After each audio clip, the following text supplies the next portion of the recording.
sort of adjust to the fact that, okay, I have to drive the basket to be successful offensively. Now that means he's got to shoot better at the free throw line, everything like that. That's the whole entire team, by the way. Right, of course.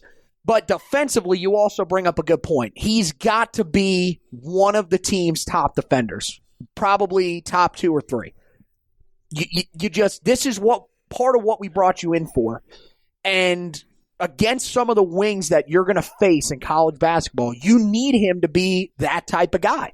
And now I think this year, last year, you could cut him a little slack because there were times where, they had to play him at point guard and he was just overmatched. He couldn't keep up with the speed. He'd get blown by. It's just, I think he was playing out of position. Theo was just a different monster. Theo could literally guard anywhere from the 1 to the 5. And mainly because he was willing to. There were times, if you remember back in his senior year, where he was playing against Vernon Carey and Marvin Bagley Jr. at Duke, and he didn't once complain. He threw his hip into him, right, and held his own and competed his tail off. Okay, I'll give him this also. When he was playing those teams, remember at the time of the season, they were good. This Carolina team last year was never good. As hard as it is to say, you need to put the effort in every night. It gets tough when you look on the floor and you say to yourself, we're probably going to lose tonight. And we've lost how many in a row, stuff like that. Yeah, the confidence was probably never there after Cole Anthony got hurt. Exactly. So you would feel like this season is going to be different. You would hope. I mean, we hope we're not in that same position. I'm praying because I don't know if I can go through another 14 and 19 year. I don't think individually. I don't know if I could process them losing. I couldn't imagine being an NC State fan. That's what last year felt like. Yeah, look, COVID hasn't put you in the nut house yet. Them going 14 and 19 again would probably that'd probably be it. But that might be it. You brought up the thing about his offensive game. That's where, as much as I complain about some other stuff, he's got too many natural gifts in terms of his size and strength to not be able to get his rear end to the rim and finish and draw fouls and go get and ones. I don't care if he never shoots 35% from 3. I don't care if that part of his game never develops. Yeah, well, we're not telling to the basket. Yeah, we're not telling you don't ever shoot a 3. I felt like last year he just settled way too often. Yes, for a mid-range jump shot. Yes, that you're not Justin Jackson. You haven't developed that shot where analytically that's a bad shot. Well, you're analytically taking bad shots and you're not making it. You can't justify continuing to take bad shots that are hurting your offense. Well, Justin Jackson could just throw up that floater that just magically seemed to find its way home all the time. Nobody on this team has that. That doesn't exist. I'll say this because we're friends on Snapchat. He's put in the work, it appears. Because he doesn't mind. So you follow him on Snapchat. No, he just accepted it because we're friends. He didn't know who it was. It's 2020. He's my friend. When you say you're friends, that assumes that we have a streak. You. That's a lie.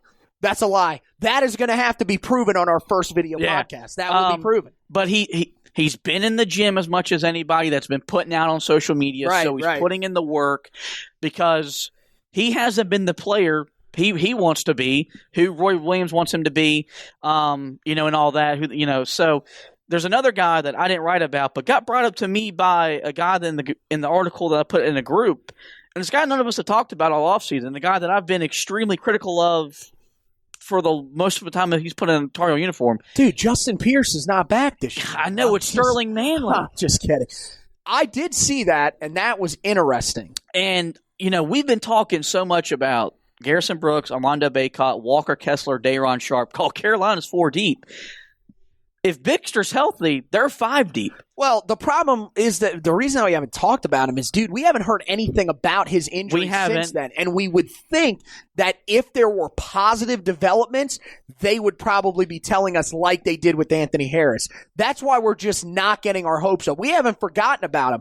But remember, we thought the way they were going to shrink the roster at one point was they were probably going to – Sterling was probably going to have to retire because we've reached that point where now, I mean, it's been almost 2 years since he had that knee surgery. And as of right now, we're still assuming that they haven't seen progress. Now, we don't know. The good news is is he put something out on Instagram. It looks like he was going through one of their summer workout / practices. Well, that's a good sign. With Roy standing there with his mask on and they're socially distancing. He's getting coached. So it appears that he's working back to doing on-court basketball activities. But I thought that the guy his name's slipping my head. I think isn't it David Swink? I think that might be it. Yeah, he messages a lot. Yeah. He brought up a good point about when he was healthy. And when he was, and the big part for him his freshman year was when he was committed to playing, I guess is the best way to put it, when his heart and his brain were going through, was committed to playing at 100%. I feel you. He was a walking double-double for at one point in the stretch before Garrison Brooks just kind of somehow overly just took the job because of what he was doing defensively. He has the ability to score in a variety of different ways.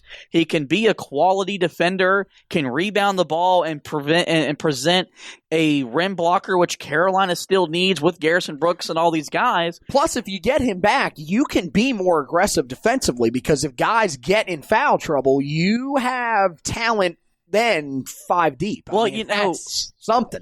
I mean, Carolina, it's very rare that they've been 4 deep with this much talent and stuff like that. If you add him back into the mix, now he's 5 deep, and then every time that you hear that horn blow, Roy's just going to put another one in there, and that's going to wear these teams out. So last year, they couldn't hear us on the television, of course. They won't be able to hear anybody yelling at him more than likely this year. Do you think that they would get tired of us telling them to put the ball inside? Because that will literally be every possession. I don't care if you're standing wide open and they are tripling the man in the post. Give him the ball. Yeah. Put it inside. We got too much talent. I think, and I saw someone comment this the other day, I think it might have been on Twitter or something like that, where they haven't been happy with Carolina's somewhat innovation to being more 3-point happy. I don't think that's going to be a problem. I think no matter how good Caleb Love is, how good Puff Johnson and RJ Gibbs can shoot the ball, that ball is going to go inside, or they may run laps at halftime. Well, you know what I say to those people that get mad about that? Welcome to the evolution of basketball. Well, you can blame Steph Curry. You have to be able to shoot the 3, or else you're not going to win games. That's just how it works nowadays. But Carolina's been the one school, the one team that they won a national title 2017 with an average outside perimeter game. And average was being nice because you had Justin Jackson and Joel Berry some nights. Yeah. They won a title by putting the ball inside to Kennedy Meeks and Isaiah Hicks and making plays in the painted area. I get that, but I'm just saying the answer to that person's question as why do they get 3-point happy is because this is how. That's the game now. That's what the game has become. If you can't shoot from the outside, you will not win games. What did we talk about so much last year? They were the worst 3-point shooting team in program history, 30.1%. Mainly perimeter shooting. Yeah. They could not, if they got outside of the paint, they could not knock down shots. You have got to, no matter how successful you can be inside, if you can't keep up with teams that can shoot the heck out of the 3, you will get lapped. Yep. And again, I'm not saying, dude, this year, more than anything, I will say put the ball inside.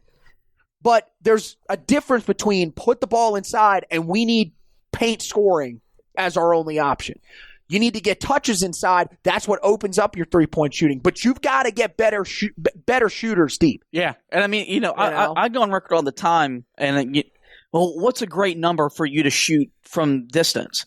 If Carolina can shoot 35% from 3. Yeah, we're not asking Cam Johnson numbers for the whole team. Okay, that would be remarkable. If they can shoot 35%, which is still Yeah. And as you talk about the evolution of basketball, that's still not a great number, but for the way that we played, the way we're built, 35%, this team will contend to win the ACC at 35% shooing. Definitely. Because especially this year. No one in this conference has the horses to run with you inside. Nobody. Yeah. Not when you go to your bench stuff like that. So you just got to be average shooting the 3.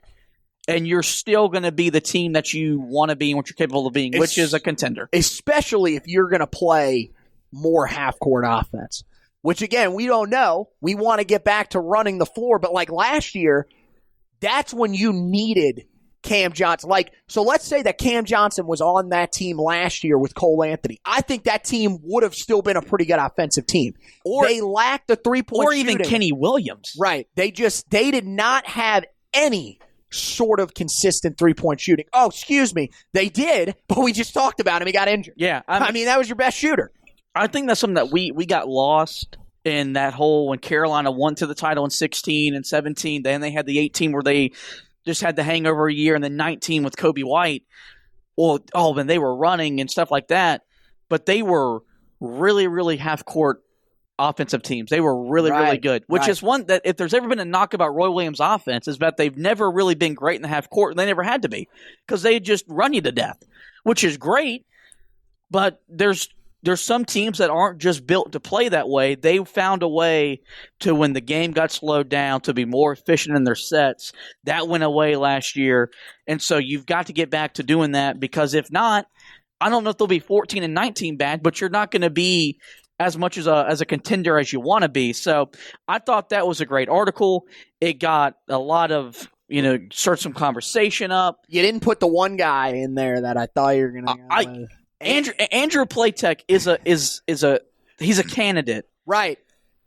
But we got to mention him because I feel like so many people have just completely cast him off. Like, we don't need to go in depth, but you cannot just say, okay, his career, he's a nobody. He's going to be taking up roster space. Like, again, last year, there were times where he struggled. That whole team struggled. Okay, we know that he's not going to be a superstar, but this is still a guy that's going to be a key part of this team off the bench because the backcourt is not that deep. People need to realize that. He's going to have a role. Yep. At least early on, unless the freshmen just prove they're going to have to be superstars. I mean, because he needs to just shoot the ball a little bit better, defend a little bit better. You never question his effort and his want to, which is normally how he found his way onto the court before last year, where injuries just forced his way there. Just that gym rat, bro. But he's going to have a role whether you like it or not. He's a senior. He's going to play. Roy plays as seniors, especially as scholarships. And I didn't put it on there because I felt like, you'd probably want him to make the jump that you saw from Brandon Robinson from his junior to senior year. Oh, I like the list. And I'm just saying we got to mention him. I feel like that was just asking too much because Brandon Robinson turned into a guy that sometimes was a bucket. He was going to put the ball in the basket. I don't think walking bucket. Right. I don't think Andrew Platek will ever be a guy that if we bring in there, he can get me 12 to 15 points. Dude, if he is, oh man, this team is going to be something. Yeah. Woo. Yeah, we may have to, we may have to go to all video. There may be another party in Chapel Hill on that first Monday in April if that team's that good. That's right. So, great topic. Great insight. We love the interaction that we get from the fans. And so we'll move on to the other part of this podcast that we're really going to focus on talking about. And this came out yesterday, and it's already been shot down, but you still got to talk about it. The ACC proposed moving or having the 2021 NCAA Tournament include all Division I's teams as a way to celebrate college basketball, the return of March Madness, which we believe to be the greatest tournament in American sports, maybe even all of sports. Greatest postseason. Yeah. Let's get that right. Yep. And the NCAA came out today and said that's just simply it was unfeasible and all that. But let's just what would a 346 team tournament even look like? Can't wait for that Duke and New Jersey Institute of Technology matchup. I think I don't even know what they're called. I don't know, lightsabers or whatever. That's not the name of them. I think that'd be a hell of a game, though. I mean, watching them get upset, State couldn't cry about not getting invited to the tournament. They'd be, hey, after last year, our automatic bye into the tournament, fantastic. Hey, right. I'd love to get back. Hey, that keep Roy's streak alive. Yeah, exactly. Hey. But that was, I love the idea of returning to March Madness and being able to wait because, as we're transitioning back into sports, football's coming back. We've had the NBA where we've had hockey, Major League Baseball's come back. As I can speak for myself and probably for you, I'm not taking any of this for granted ever again because that 5-month stretch without it was a living hellhole. I don't ever want to experience life without sports again. Well, this country right now is still a living hellhole. Yeah. But that's we're not getting political or anything like that on here. That's something different. Everything's not peaches and cream still, but it's still a lot better than it was a couple months ago.